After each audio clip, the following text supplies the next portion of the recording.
Na sisi watu wa kata ya Ilala tumeshaapa na tumeshaweka nadhiri kwamba tutakuwa na Zungu wakati wote. Hatutamwacha Zungu kwa kazi kubwa anayotufanyia katika kata yetu ya Ilala. Iwe jua liwe mvua. Baba yule naibu spika wa Bunge la Jamhuri ya Muungano wa Tanzania, sisi hatutomwacha, tutaenda naye sambamba. Na kama atachukua fomu, basi sisi tutampigania kwenye chama, lakini tutampigania katika uchaguzi mkuu, kwa sababu sio dhambi kwa yale makubwa na mazuri aliyotufanyia.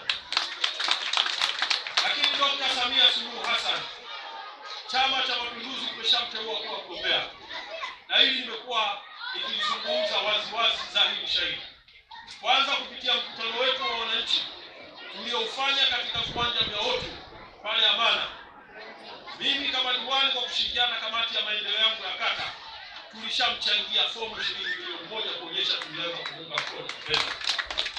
Sasa kwa kuwa nilikuwa mkutano wa wananchi na wananchi siku hiyo walishangilia na kutuunga mkono kamati ya maendeleo, basi leo nitamke kwamba kwa 99% ya wakazi wa kata ya Ilala, sisemeni 1% lazima itakuwa na upingaji, kwa sababu huwezi binadamu kupata 100%, kwamba tunamuunga mkono Dr. Samia Suluhu Hassan, na kwa kuwa ni mgombea ambaye tayari chama chake, Chama cha Mapinduzi, kimeshampendekeza kuwa mgombea, basi sisi kazi yetu itakuwa moja kwa tarehe itakayotangazwa na tume, ni kuchukua karatasi, kuangalia jina lake na kupiga kura.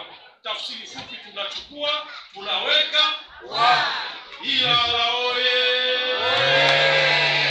Ndugu zangu, niwashukuru sana kwa kunisikiliza.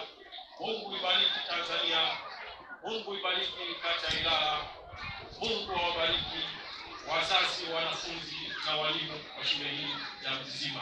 Asanteni sana kwa kunisikiliza.